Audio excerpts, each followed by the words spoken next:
Everyone, welcome to let's study with तमन्ना।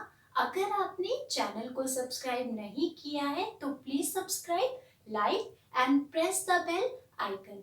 तो आज हम अपने इस लेसन में जिस मोस्ट इम्पोर्टेंट ट्रेंडिंग टॉपिक को डिस्कस करेंगे वो है आपका नई शिक्षा नीति यानी कि न्यू एजुकेशन पॉलिसी 2020। ये मोस्ट इम्पॉर्टेंट टॉपिक है, ट्रेंडिंग टॉपिक है, जिसे समझना बहुत से ज़्यादा ज़रूरी है।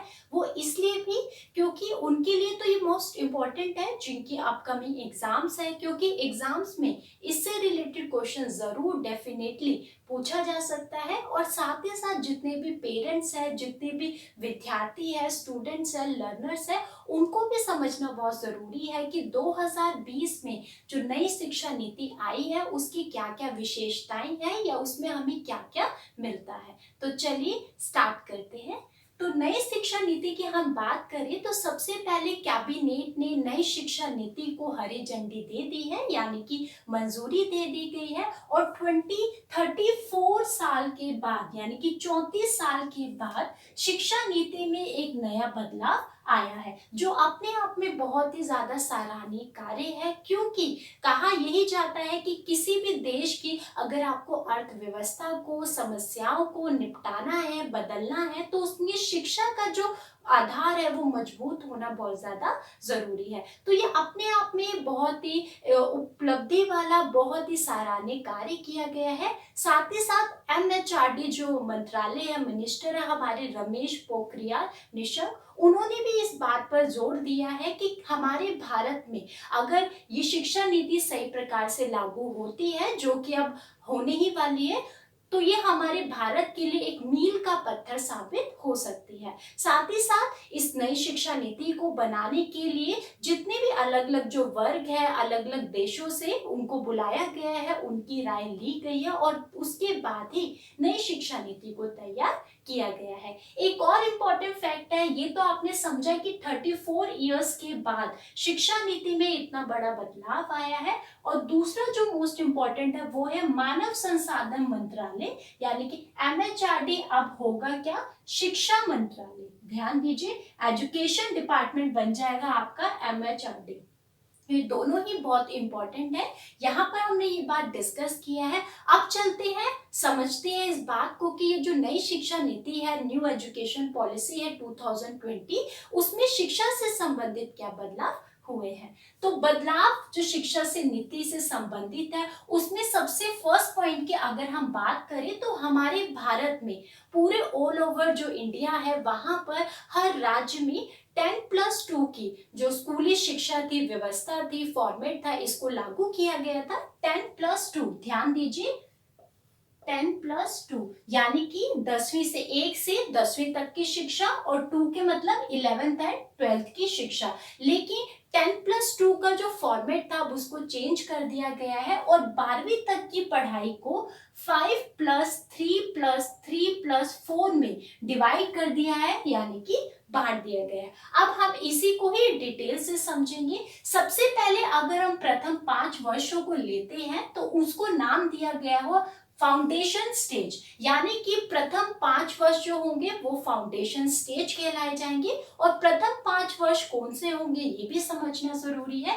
तो प्रथम 5 वर्षों में शामिल है प्री प्राइमरी के 3 इयर्स। ध्यान दीजिए, जो प्री प्राइमरी होती है आपकी स्कूल से पहले की, प्री प्राइमरी के 3 इयर्स होंगे जो इसमें काउंट होंगे 5 इयर्स में। और फिर पहली और दूसरी कक्षा तो 2 इयर्स इसके होंगे। 3+2 कितने होंगे, 5 इयर्स। तो प्रथम जो 5 वर्ष है उसको नाम दिया गया है फाउंडेशन स्टेज का।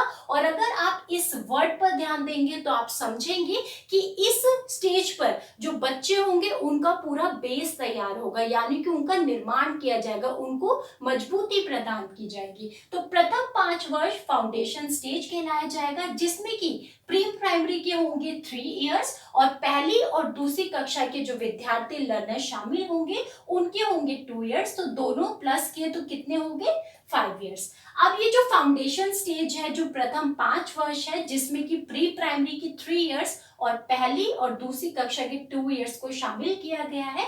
इसमें जो करिकुलम होगा वो एनसीईआरटी के द्वारा बनाया जाएगा। ये इसकी एक विशेषता है कि इसमें जो करिकुलम होगा, जो पाठ्यक्रम होगी, जो पुस्तकें बनाई जाएगी, वो किसके द्वारा कंडक्टेड की जाएगी? एनसीईआरटी के द्वारा। साथ ही साथ बहुत इंपॉर्टेंट है कि इस स्टेज पर जो बच्चों को पढ़ाई करवाई जाएगी वो खेल कूद और अन्य गतिविधियों से संबंधित होगी, यानी कि उनको प्लेवे मेथड से, को करिकुलर एक्टिविटीज के माध्यम से, लर्निंग बाय डूइंग के माध्यम से, ये सभी मेथड्स को यूज करके सभी गतिविधियों एक्टिविटीज के द्वारा उनको पढ़ाई करवाई जाएगी। तो आप ये समझ सकते हो कि जो फाउंडेशन स्टेज है ये अपने आप में ही बहुत ही ज्यादा महत्वपूर्ण स्टेज है, और जो भी बच्चा जब विद्यालय आएगा अपना जो शिक्षा से जो संबंधित जो भी उसकी प्रक्रिया होगी उसका निर्माण करेगा या विद्यालय में आके शिक्षा को प्रारंभ करेगा, उसके लिए ये जो स्टेज है वो बहुत ही ज्यादा महत्वपूर्ण होगी और वो बच्चा भी बहुत ज्यादा भाग्यशाली होगा। आगे बात करते हैं, 5 इयर्स हमने यहाँ पे देख लिया, अब बात करते हैं हम 3 इयर्स की। तो अगले जो 3 साल होंगे उसमें कक्षा 3 से 5वीं तक के जो लर्नर्स होंगे, विद्यार्थी होंगे, उनको शामिल किया जाएगा, यानी कि कक्षा 3 से लेकर 5वीं तक के। और साथ ही साथ इसका क्या मोटिव है, इसकी विशेषता ये है इस स्टेज की जो 3 इयर्स वाली है, इसमें छात्रों का भविष्य तैयार होगा, यानी कि छात्रों को भविष्य के लिए तैयार किया जाएगा। और इसमें जिन विषयों को शामिल किया जाएगा, जो करिकुलम में ऐड किए जाएंगे, जिनकी शिक्षा उन्हें दी जाएगी, वो होंगे विज्ञान, गणित, कला, सामाजिक विज्ञान आदि, यानी कि मानवता, ह्यूमनिस्टिक आदि से संबंधित जो भी विषय होंगे उनका शिक्षण कार्य करवाया जाएगा इस 3 इयर्स में। तो आपने 5 इयर्स डिस्कस कर लिया, हमने 3 इयर्स कर लिया। अब बात करते हैं नेक्स्ट 3 इयर्स की। अगला जो 3 वर्ष होगा वो कहलाया जाएगा मिडल स्टेज के नाम से। किस स्टेज के नाम से? Middle stage. और इसमें शामिल होगी जो कक्षा वो होगी 6ठी से 8वीं तक। ध्यान दीजिए, जो कक्षा 6ठी से 8वीं तक होगी उसको मिडल स्टेज कहा जाएगा, और ये आगे के आपके 3 इयर्स है। और इसमें जो विषय शामिल होंगे वो हो गए निश्चित पाठ्यक्रम। जो निश्चित पाठ्यक्रम होगा उसी से ही शिक्षण कार्य करवाया जाएगा, यानी कि अध्यापन कार्य आगे बढ़ाया जाएगा। अब आगे बात करते हैं 4 इयर्स की। जो अगले 4 साल होंगे वो होंगे लास्ट स्टेज के नाम से उनको संबोधित किया जाएगा अगले 4 सालों में, जिसमें कक्षा शामिल होगी 9 से 12वीं तक। ध्यान दीजिए, कक्षा 9 से 12वीं तक शामिल होगी 4 वर्षों में। यह अंतिम आपकी अवस्था होगी, यानी कि लास्ट स्टेज होगी, जिसमें कि बच्चों से किस प्रकार की उम्मीद की जाएगी या बच्चों को क्या सिखाया जाएगा, इसमें छात्रों के अंदर विश्लेषण क्षमता का निर्माण किया जाएगा। एनालिटिक जो उनकी क्षमता होती है, कैपेबिलिटी होती है, उनका निर्माण किया जाएगा। गहरी समझ का निर्माण किया जाएगा, यानी कि समस्या का समाधान कर सके, भावी जीवन जो है, जो उनका आने वाला जो फ्यूचर है उनके लिए निर्णय ले सके, सही मार्ग पर आगे बढ़ सके। और लास्ट है, जीवन में बड़े लक्ष्यों को प्राप्त करने के लिए उनको प्रेरित किया जाएगा इस स्टेज पर। तो यहाँ पर हम डिस्कस किया है हमने कि जो 10+2 का जो आपका शिक्षा से संबंधित फॉर्मेट था उसको चेंज कर दिया गया है, और अब 12वीं तक की पढ़ाई कैसे कर दी गई है? 5+3+3+4, जिसे कि हमने यहाँ पर डीपली से डिस्कस किया है। सेकेंड आपका पॉइंट है स्ट्रीम सिस्टम खत्म। नई शिक्षा नीति में इस बात को भी बल दिया गया है कि स्ट्रीम सिस्टम को खत्म किया जाएगा। इसका अर्थ क्या होता है? इसका अर्थ ये होता है कि कितने प्रकार की स्ट्रीम्स होती है? 3 होती है, आर्ट्स, कॉमर्स और आपकी साइंस स्ट्रीम। जो आर्ट्स का विद्यार्थी होता है, छात्र होता है, वो अपने ही विषय को पढ़ता है। विज्ञान वाला विद्यार्थी अपने विषय को पढ़ता है और कॉमर्स वाला अपने विषय को पढ़ता है। तो कोई भी किसी भी अन्य विषय में रुचि भी जागृत नहीं कर सकता, ना ही उसका अध्ययन कार्य यानी कि उसको पढ़ सकता है। लेकिन नई शिक्षा नीति में इस बात को बल दिया गया है कि स्ट्रीम सिस्टम को खत्म कर दिया जाएगा, यानी कि आर्ट्स का जो छात्र है अगर उसकी रुचि है बायोलॉजी पढ़ने की तो वह पढ़ सकता है, या अकाउंट्स का या साइंस का कोई छात्र है अगर उसको हिस्ट्री पढ़नी है तो वो भी ये पढ़ सकता है। लेकिन ये सब क्या होगा, ये सभी अलग अलग जो सब्जेक्ट से रिलेटेड पूल होते हैं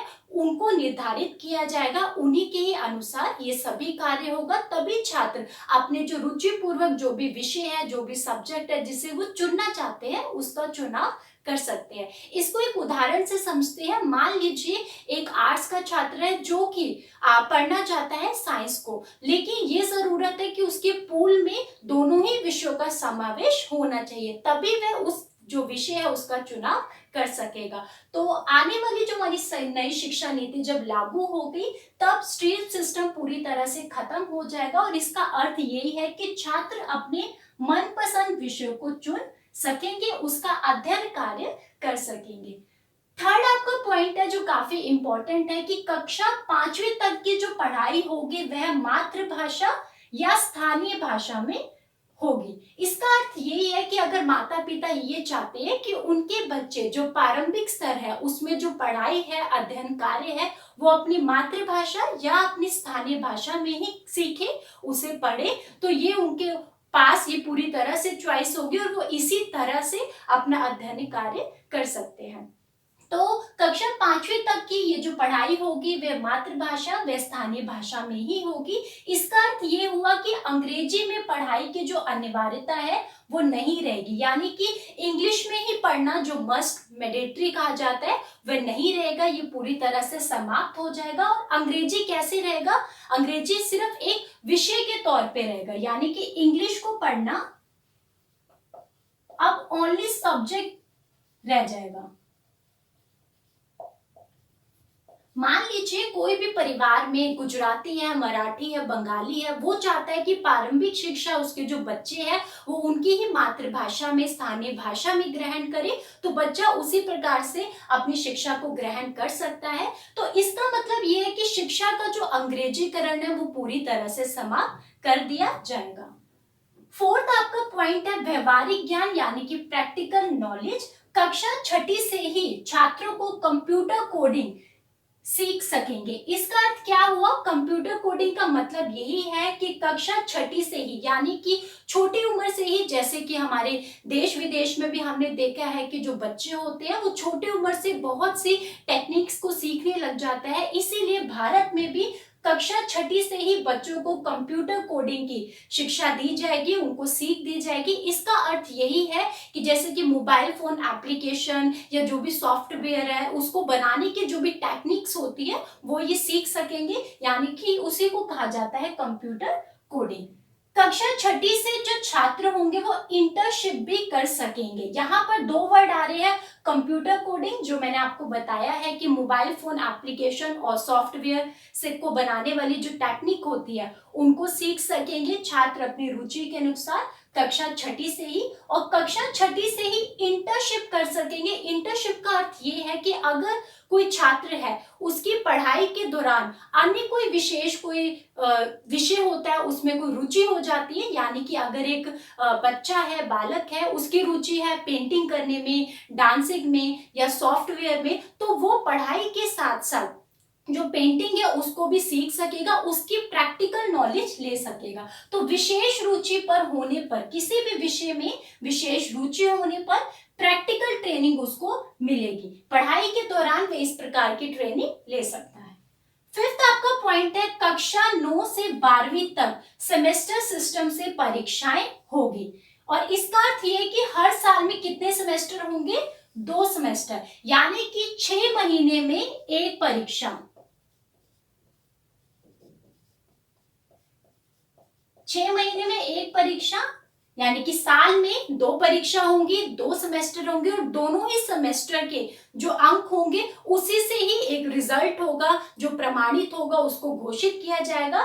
इसको लाने का मकसद यही है कि काफी जो बच्चे होते हैं वो पूरे साल पढ़ाई नहीं करते, अगर उनके साल में 2 सेमेस्टर होंगे और 2 बार परीक्षाएं होंगी, यानी कि 6 महीने में एक बार और नेक्स्ट 6 मंथ में एक बार दोबारा, तो वह हमेशा कॉन्टिन्यूस पढ़ाई से जुड़ा रहेगा। तो इसीलिए कक्षा 9वीं से 12वीं तक सेमेस्टर सिस्टम को लाया जाएगा और इसी के द्वारा ही परीक्षा करवाई जाएगी। 6 आपका पॉइंट है बोर्ड एग्जाम। बोर्ड एग्जाम से रिलेटेड भी काफी यहाँ पर विशेषताएं हैं। एक तो ये है कि छात्र की क्षमताओं पर अधिक ध्यान दिया जाएगा। यहाँ पर क्षमताओं की बात आई है तो उनकी रोड मेथड पे नहीं, रटने वाली प्रवृत्ति पे नहीं, बल्कि उनकी सीखने और समझने की जो क्षमता है उस पर ध्यान ज्यादा दिया जाएगा। साथ ही साथ छात्र अपनी मनपसंद जो भी भाषा होगी उसका चुनाव करके परीक्षा में उसी भाषा में जो एग्जाम है उसको दे सकते हैं। इसका मतलब ये है कि अगर आपका मन है कि आपको हिंदी में एग्जाम देना है या इंग्लिश में एग्जाम देना है,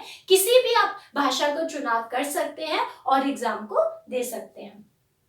थर्ड है रिपोर्ट कार्ड 360 डिग्री असेसमेंट के आधार पर तैयार होगा। इसका अर्थ क्या है 360 डिग्री असेसमेंट? इसका अर्थ ये है कि रिपोर्ट कार्ड जो फाइनल रिपोर्ट कार्ड तैयार होगी उसमें छात्रों की जो व्यवहार होता है, उनकी जो क्षमताएं होती है, कैपेबिलिटीज होती है, उनका बिहेवियर, को करिकुलर जो एक्टिविटीज है उसमें उनका पार्टिसिपेशन, साथ ही साथ मेंटल जो उनकी एक्टिविटीज है, इन सभी का ध्यान रखा जाएगा। और एक और इम्पोर्टेंट बात है कि 360 असेसमेंट के आधार पर जो रिपोर्ट कार्ड तैयार होगी उसमें महत्वपूर्ण ये है कि जो बालक है वो खुद का भी विश्लेषण करेगा, यानी कि वो खुद को कहाँ महसूस करता है इस आधार पर भी अपने आप को अंक देगा। जितने भी उनके सहपाठी है जो उनके साथ पढ़ते हैं कक्षा कक्ष में, उनके जो फ्रेंड्स है वो भी उनके व्यवहार को देखते हुए अपने फ्रेंड के उनका आकलन करेंगे, वो भी उनको मार्क्स देंगे। और कक्षा कक्ष में जो टीचर है वो उनको पढ़ा रहा है तो वो भी उनको क्या करेगा, मार्क्स देगा। यानी कि एक छात्र स्वयं को भी मार्क्स देंगे, उसके फ्रेंड भी उनको मार्क्स देंगे और उनके जो टीचर्स है वो भी उनको मार्क्स देंगे। तो ओवरऑल बच्चे का डेवलपमेंट करने के लिए उनको रिपोर्ट कार्ड जो दी जाएगी वो 360 असेसमेंट के आधार पर ही बनाई जाएगी। 7th आपका स्कूलों में व उच्च शिक्षा संस्थानों में संस्कृत को बढ़ावा देंगे। ये भी काफी इंपॉर्टेंट है जो कि इस नीति में इस बात पर जोर दिया गया है। जितने भी स्कूल है, जितनी भी उच्च शिक्षा संस्थानें हैं, वहां पर संस्कृत शिक्षा को महत्व देना, उसको बढ़ावा देना। तो यही है आपकी नई शिक्षा नीति जहाँ पे हमने बहुत इंपॉर्टेंट जो पॉइंट्स है उनको डिस्कस किया है। साथ ही साथ हमें ये भी समझना है कि नई शिक्षा नीति अगर हम इसका पूरा कंक्लूजन निकालते हैं तो वो प्रैक्टिकल ज्ञान जो है उस पर ज्यादा बल देती है, जो भी आपके रोड मेथड है उनको कम करती है। यानी कि नई शिक्षा नीति बोझ को कम करती है और शिक्षा पर अधिक ध्यान देती है। इसका पूरा फोकस क्या है, व्यवहारिक ज्ञान को बच्चे के पास लेके आना और बच्चों को शिक्षा की मुख्य धारा से जोड़ना, वो इसका व्यवहारिक ज्ञान है। साथ ही साथ कुछ इंपॉर्टेंट फैक्ट्स ये भी है कि नई शिक्षा नीति में जो फीस है उसको लेकर भी काफी बातें करी गई है। बात ये करी गई है कि आने वाले जो वर्ष होंगे उसमें जो फीस होंगी, चाहे वो स्कूल्स की हो चाहे वो कॉलेजेस की हो, वो पूरी तरह से निर्धारित कर जाएगी। यानी कि एक निर्धारित फीस के ऊपर कोई भी आपसे फीस नहीं ले सकेगा। कॉलेज छात्र को लेकर भी नई शिक्षा नीति में काफी बदलाव किए गए हैं जो कि हम आगे डिस्कस करेंगे अपने अपकमिंग लेसन्स में। अगर आप प्रारंभिक जो शिक्षा व्यवस्था है उसकी बात करें तो वो हमारी जो अवस्था है वो कौन सी है, खेलो कूदो और पढ़ो की अवस्था। तो हम इस प्रकार से देख सकते हैं कि हमारे देश की जो ये नई शिक्षा व्यवस्था इस प्रकार से होगी जिससे कि बच्चों को एक व्यवहारिक ज्ञान मिलेगा और उस ज्ञान को प्राप्त करके जो बालक होगा वो नए नए आविष्कार करेगा, नए नए इनोवेशन करेगा। नई शिक्षा नीति से संबंधित जो बिल पारित हुआ है कैबिनेट में उसका नाम है नेशनल हायर एजुकेशन बिल। ये जो बिल है ये कैबिनेट में पारित हो चुका है, अब ये संसद में पारित होगा और उसके बाद इसको कानूनी रूप से मान्यता मिल जाएगी और उसके बाद ही राज्य की सरकारों को ये दिया जाएगा जिसमें कि वो अपने अपने राज्य में इनको लागू करेगी। अगर हम बात करते हैं कि नई शिक्षा नीति कब लागू होगी, क्योंकि जितनी हम चर्चा कर चुके हैं अब हम ये भी समझते हैं कि ये कब लागू होगी, तो जो आपका एकेडमिक सेशन है 2021 एंड 2022 इसमें ये लागू हो जाएगी। तो आज हमने नई शिक्षा नीति को बहुत ही डीपली से डिस्कस किया है और नई शिक्षा नीति से संबंधित बहुत से ऐसे पहलू हैं जिनको अभी भी समझना जरूरी है और कुछ ऐसे भी हैं जिसकी क्लैरिफिकेशन अभी नहीं है। जैसे जैसे वो अपडेट मिलती रहेगी वैसे वैसे आपको बता दिया जाएगा। स्कूली स्तर से संबंधित जो भी विशेषताएं हैं, जो भी नई शिक्षा नीति के गुण हुए हैं, इनको हमें समझना जरूरी था। आगे भी हम डिस्कस करेंगे। आई होप आपको ये लेसन पसंद आया होगा। Keep learning, keep supporting. Thank you so much.